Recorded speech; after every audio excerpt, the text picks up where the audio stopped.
ক্যালাভেরাস জেলার কুখ্যাত লাফানো ব্যাঙ। লিখেছেন মার্ক টোয়েন। আমার জনৈক বন্ধু প্রাচ্য দেশ থেকে আমাকে একখানি চিঠি লেখেন। সেই চিঠির অনুরোধক্রমেই সৎস্বভাবের অতিভাসী বুড়ো সাইমন হুইলারের সঙ্গে দেখা করি এবং বন্ধুর অনুরোধ মতো আমার বন্ধুর বন্ধু লিওনিডাস ডব্লিউ ইসমাইলির সম্পর্কে খোঁজ খবর করি। তারই ফলাফল এখানে লিপিবদ্ধ করছি। আমার কিন্তু সন্দেহ হয়েছে যে লিওডিনাস ডব্লিউ ইসমাইলি একটি কাল্পনিক নাম। এরকম কোনো লোকের সঙ্গে আমার বন্ধুর কোনোদিন পরিচয় ছিল না। তার মতলব ছিল বুড়ো হুইলারকে তার কথা জিজ্ঞাসা করলেই কুখ্যাত জিম ইসমাইলির কথা তার মনে পড়ে যাবে এবং এমন কিছু অতিশয় বিরক্তিকর স্মৃতি রোমন্থনের দ্বারা সে আমাকে পাগল করে ছাড়বে, যেটা আমার পক্ষে যেমন দীর্ঘ ও ক্লান্তিকর তেমনই অপ্রয়োজনীয়। এই যদি তার মতলব হয়ে থাকে তো সেটা হাসিল হয়েছে। অ্যাঞ্জেলের একটা ধ্বংসপ্রায় খনি শিবিরের বিধ্বস্ত শুঁড়িখানার বাথরুমের স্টোভের পাশে সাইমন হুইলার আরাম করে ঝিমুচ্ছিল। সেই অবস্থায় তার সঙ্গে আমার দেখা হলো।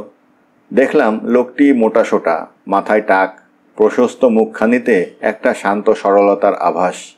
জেগে উঠে সে আমাকে স্বাগত জানালো। তাকে বললাম আমার জনৈক বন্ধু আমাকে পাঠিয়েছে তার ছেলেবেলার বড় আদরের বন্ধু লিওডিনাস ডব্লিউ ইসমাইলি সম্পর্কে কিছু খোঁজ করতে। বন্ধুটি শুনেছে যে ধর্মসভার এই তরুণ সদস্যটি একসময় অ্যাঞ্জেলের শিবিরের বাসিন্দা ছিল। আরও বললাম মিস্টার হুইলার যদি রেভারেন্ড লিওনিডাস ডব্লিউ ইসমাইলি সম্পর্কে কোনো তথ্য আমাকে জানাতে পারেন তাহলে আমি খুবই কৃতজ্ঞ বোধ করব। সাইমন হুইলার আমাকে ঘরের এক কোণে নিয়ে গিয়ে নিজের চেয়ার দিয়ে আমার পথটা আরাম করে বসে আমাকে লক্ষ্য করে যে একঘেয়ে বিবরণটি ছুঁড়ে মারল, পরবর্তী অনুচ্ছেদে সেটি লিপিবদ্ধ করা হলো। সে একবারও হাসল না, ভুরু কুঁচকাল না। প্রথম পঙ্ক্তিটি যে সুরে শুরু করলো সেই একই সুরে একটানা বলে গেল। কখনো গলার স্বরের এতটুকু পরিবর্তন ঘটল না, কোনো সময় তার উৎসাহে এতটুকু ভাটা পড়ল না। বরং এই অন্তহীন বিবরণের ভেতরে সবসময়ই এমন একটা আকর্ষণীয় আগ্রহ ও আন্তরিকতার স্পর্শ লেগে রইল, যাতে আমি পরিষ্কার বুঝতে পারলাম যে তার কাহিনীতে যে হাস্যকর বা উদ্ভট কিছু থাকতে পারে কথা কল্পনা করা তো দূরের কথা, সে এটাকে খুবই গুরুত্বপূর্ণ ব্যাপার বলে মনে করেছে এবং এর দুই নায়ককে চাতুরীর ব্যাপারে অতি মানবিক প্রতিভা বলে স্বীকার করছে। আমি তাকে যেমন ইচ্ছা কথা বলে যাবার সুযোগ দিলাম, একবারও তার কথায় কোনো রকম বাধা দিলাম না। রেভারেন্ড লিওডিনাস ডব্লিউ রেভারেন্ড লি, দেখুন জিম ইসমাইলি নামক একজন লোক একসময় 49-এর শীতকালে অথবা 50-এর বসন্তকালে হতে পারে, ঠিক যে কোন সময় আমার সঠিক মনে নেই, এখানে থাকতো। তবু এই দুটো সময়ের যে কোনো একটা সময়ে যে হবে সেটা আমার মনে আছে এই জন্য যে সে যখন প্রথম এই শিবিরে আসে তখনও বড় নালাটা কাটা শেষ হয়নি। কিন্তু সে যাই হোক, ওরকম একটা অদ্ভুত মানুষ আমি আর জীবনে দেখিনি। যে কোনো বিষয় নিয়ে যে কোনো সময়ই সে বাজি ধরতে প্রস্তুত, শুধু একজন প্রতিপক্ষ পেলেই হলো। আর তাও না পেলে সে নিজেই প্রতিপক্ষ সেজে বসত। অন্য লোকের যাতে সুবিধা তাতেও তার সুবিধা। মোট কথা হলো একটা বাজি হওয়া চাই, আর তা হলেই সে খুশি। কিন্তু লোকটির কপাল ছিল ভালো, অসাধারণ ভালো। প্রায় সব ক্ষেত্রেই বাজিতে তারই জিত হতো। যে কোনো সুযোগেই সে বাজি ধরতে রাজি হতো। এমন একটা জিনিস নেই যা নিয়ে সে বাজি ধরতো না। আর আগেই তো বললাম যে কোনো পক্ষেই সে বাজি ধরতে রাজি হতো। কোথাও একটা ঘোড়দৌড় হলে সেইখানে সে ছুটে গেল। হলো কুকুরের লড়াই, তো তার উপরেই বাজি ধরল। বিড়ালের লড়াই হচ্ছে, তাতেও বাজি। যদি মুরগির লড়াই হয় তো তাতেও বাজি। আরে দুটো পাখি যদি বেড়ার ওপরে বসে থাকে তাহলে সেখানেও সে বাজি ধরবে কোন পাখিটা আগে উড়ে যাবে তার উপরে। অথবা শিবিরের কোনো সভা হলে সে নির্ঘাত সেখানে হাজির হবে আর পার্সন ওয়াকারের উপর বাজি ধরবে, কারণ তার বিচারে সেই সেখানকার শ্রেষ্ঠ যুক্তিবিদ বক্তা। আর লোকটি আসলেও তাই এবং ভালো মানুষও। যদি দেখতে পায় যে কোনো ভ্রমণকারী কোথাও রওনা হচ্ছে, অমনি সে বাজি ধরত লোকটার গন্তব্যস্থলে পৌঁছতে কত সময় লাগবে, সে কোথায় যাচ্ছে। আর আপনি যদি তার সঙ্গে বাজি লড়েন তাহলে তার গন্তব্যস্থল কোথায় আর সেখানে পৌঁছতে তার কত সময় লাগছে সেটা জানবার জন্য সে হয়তো মেক্সিকো পর্যন্ত তার পেছনে ধাওয়া করবে। এখানকার অনেক ছেলেই সেই ইসমাইলিকে দেখেছে এবং তার সম্পর্কে আপনাকে অনেক কিছু বলতেও পারে। কি জানেন, বিষয়বস্তুটা তার কাছে কিছুই নয়, যে কোনো বিষয়েই সে বাজি ধরতে প্রস্তুত। একবার পার্সন ওয়াকারের স্ত্রী অসুস্থ হয়ে পড়েন, বেশ অনেক দিনের অসুখ। মনে হলো তাকে আর বাঁচানো যাবে না। একদিন সকালে ওয়াকার এখানে এলো, আর সেও এসে হাজির। সে জানতে চাইল ভদ্রমহিলা কেমন আছেন। ইসমাইলি বলল, ঈশ্বরের অসীম করুণায় এখন সে অনেকটা ভালো, আর এত তাড়াতাড়ি সেরে উঠছে যে ঈশ্বরের আশীর্বাদে শীঘ্রই ভালো হয়ে উঠবে। কিন্তু কিছু না ভেবে চিন্তেই ইসমাইলি বলে উঠল, দেখুন, আমি আড়াই বাজি রাখছি, তিনি ভালো হবেন না। এই ইসমাইলির একটা ঘোট কি ছিল, ছেলেরা সেটাকে বলতো 15 মিনিটের ঘুড়ি। তারা অবশ্য ঠাট্টা করেই বলতো, কারণ সেটার গতি ওর চাইতে বেশিই ছিল। সেই ঘোড়া নিয়েই সে বাজিও জিতত, যদিও সেটা ছিল অত্যন্ত ধীরগতি এবং সব সময়ই তার শ্বাসকষ্ট বা বদমেজাজ বা ক্ষয়রোগ বা অন্য যে কোনো রোগ লেগেই থাকত। তাকে 200 বা 300 গজ এগিয়ে দৌড় শুরু করবার ব্যবস্থা করে দেওয়া সত্ত্বেও অন্য ঘোড়াগুলো তাকে কাটিয়ে চলে যেত। কিন্তু সব সময়ে একেবারে শেষ মুহূর্তে সেটা অত্যন্ত উত্তেজিত ও বেপরোয়া হয়ে উঠত। লাফিয়ে ঝাঁপিয়ে পা ফাঁক করে ছুটতে শুরু করত। কখনো পা ছুটত বাতাসে, কখনো বা পাশের বেড়ায়, কখনো আরও বেশি ধুলো উড়িয়ে, কখনো হেঁচে কেঁসে নাক ঝেড়ে আরও বেশি শব্দ করে, এবং শেষ পর্যন্ত লক্ষ্যস্থলে পৌঁছে ঠিক ঘাড়ে ঘাড়ে অন্য সব ঘোড়াকে মেরে বেরিয়ে যেত। তার একটা ছোট্ট কুকুরের বাচ্চা ছিল। তাকে দেখলে আপনার মনে হবে তার মূল্য 1 সেন্টও নয়, কিন্তু যেই তার উপর বাজি ধরা হলো, অমনি সে যেন আর একটা কুকুর হয়ে যেত। তার নিচের চোয়ালটা স্টিমবোটের গলুয়ের মতো বেরিয়ে আসতো, দাঁতগুলো বেরিয়ে এসে অগ্নিকুণ্ডের মতো ঝকঝক করে উঠত। প্রথমে অন্য কুকুরটা তাকে নাস্তানাবুদ করে তুলত, কামড়ে দিত, 2-3 বার উল্টে ফেলে দিত। আরেন্ড জ্যাকসন কুকুরের বাচ্চাটার নাম। খুশি মনেই সে সব কিছু মেনে নিত, যেন এছাড়া অন্য কিছু সে আশাই করেনি। বাজির টাকা ক্রমে দ্বিগুণ থেকে দ্বিগুণতর হতে হতে একেবারে চরমে উঠল। আর তখনই অকস্মাৎ সে অপর কুকুরটার পেছনের পায়ের হাঁটুর কাছটা কামড়ে ধরত। কি জানেন, ঠিক কামড়াতো না, চেপে ধরে ঝুলে থাকতো যতক্ষণ না তাকে বিজয়ী বলে ঘোষণা করা হতো। ইসমাইলি এইভাবে বারবার বাজি জিততে লাগলো, কিন্তু শেষ পর্যন্ত একবার তাকে এমন একটা কুকুরের সঙ্গে লড়িয়ে দেওয়া হলো যার পেছনের পাই ছিল না, কারণ পেছনের দুটো পাকেই করাত দিয়ে কেটে ফেলা হয়েছিল। লড়াই বেশ অনেক দূর এগিয়েছে, বাজির অঙ্ক চড়চড় করে বেড়ে গেছে, আর সেও তার প্রিয় জায়গায় কামড় দিতে গিয়ে দেখল তার পেছনের পাই নেই।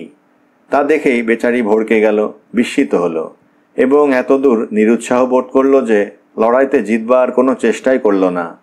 ফলে প্রতিদ্বন্দ্বীর হাতে সে শোচনীয়ভাবে ঘায়েল হলো।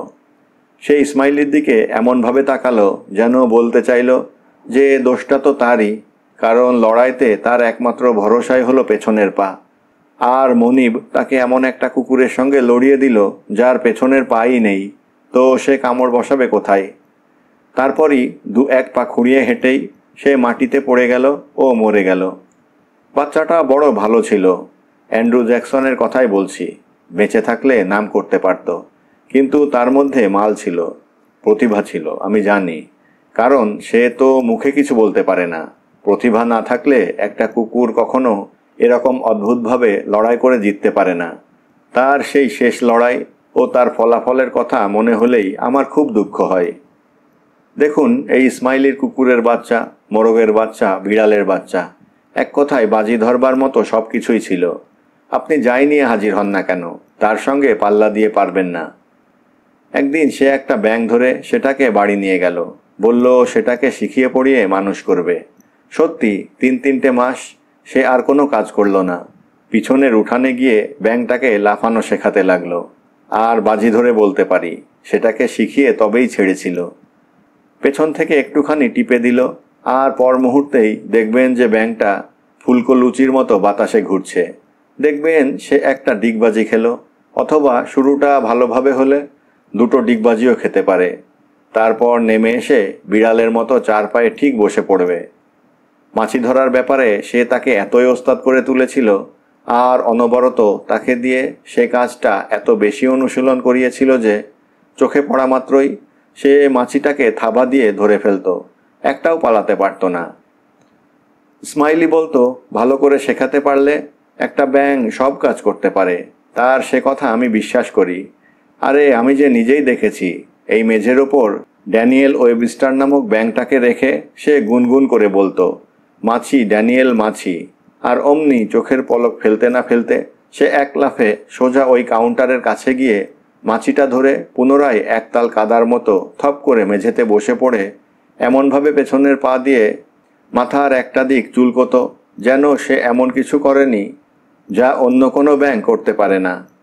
এত গুণী হওয়া সত্ত্বেও কিন্তু ব্যাঙটা খুবই নম্র ও সরল স্বভাবের। আবার সমতল জায়গায় লাফঝাঁপের কথা যদি বলেন, এক লাফে সে যতটা জমি পার হতে পারত তার জাতের অন্য কাউকে সেটা করতে আপনি কখনো দেখেননি। সমান জায়গায় লাফানোটাই ছিল তার মোক্ষম কেরামতি। আর তাই সেক্ষেত্রে স্মাইলি তার উপর বাজির অঙ্ক ধরত প্রাণ খুলে। ওই ব্যাঙটা নিয়ে স্মাইলির গর্বের সীমা ছিল না। আর তা তো হতেই পারে, কারণ যেসব লোক দেশ বিদেশে অনেক জায়গা ঘুরেছে তারাই বলে যে তারা যত ব্যাঙ দেখেছে তাদের মধ্যে এটাই সেরা। দেখুন, একটা জাফরি কাটা বাক্সের মধ্যে স্মাইলি ব্যাঙটাকে রাখত। মাঝে মাঝে সেটাকে শহরতলিতে নিয়ে গিয়ে বাজি ধরত। একদিন একটা লোক, শিবিরে সে ছিল নবাগত, তাকে বাক্সটা শুদ্ধ দেখতে পেয়ে বলল, আপনার ওই বাক্সে কি আছে বলুন তো?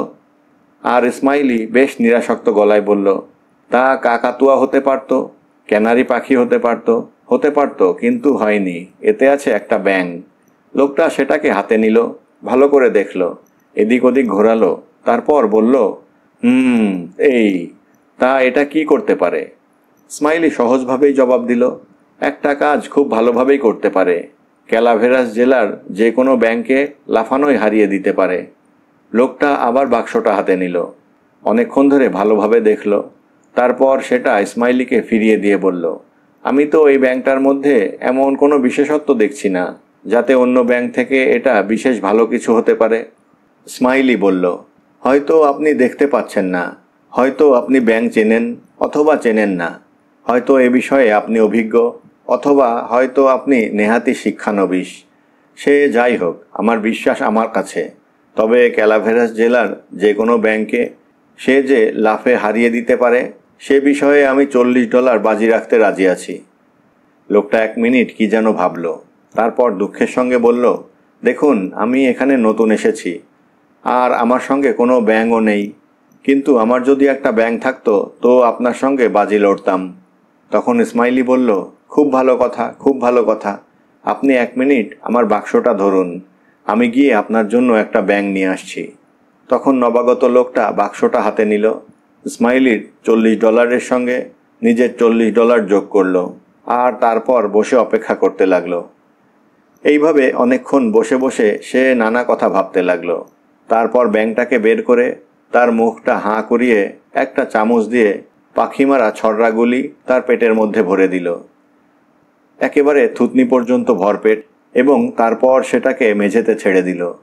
ওদিকে স্মাইলি জলাভূমিতে নেমে কাদার মধ্যে অনেক ঘুরে ঘুরে শেষ পর্যন্ত একটা ব্যাঙ ধরে সেটাকে এনে লোকটার হাতে দিয়ে বলল, এবার আপনি যদি তৈরি থাকেন তাহলে এটাকে ড্যানিয়েলের পাশে এমনভাবে বসিয়ে দিন যাতে দুটোর সামনের থাবা এক সারিতে থাকে।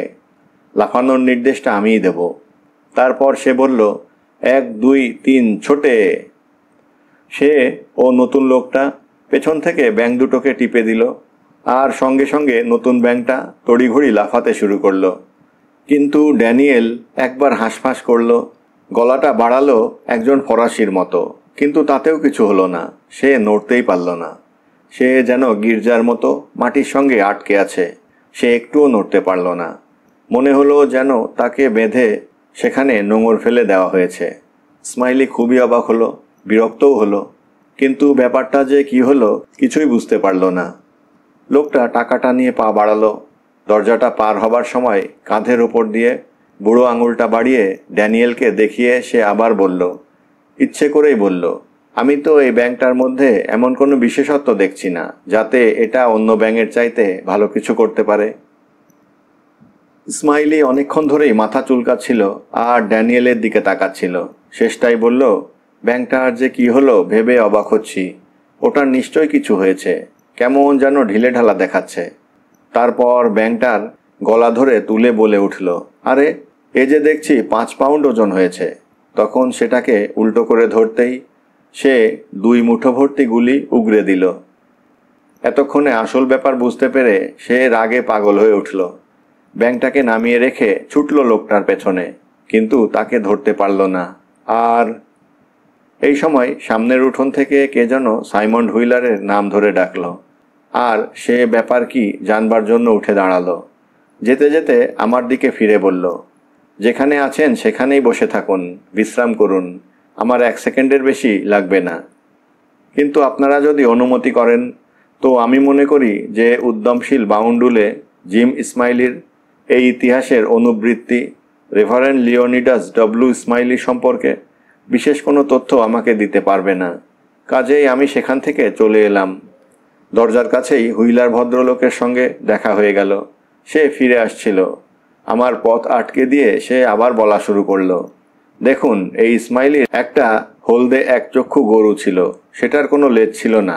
আর যাই হোক, আমার না ছিল সময়, না ছিল আগ্রহ, তাই দুঃখী গরুর কথা শোনবার জন্য অপেক্ষা না করেই বিদায় নিলাম। ধন্যবাদ।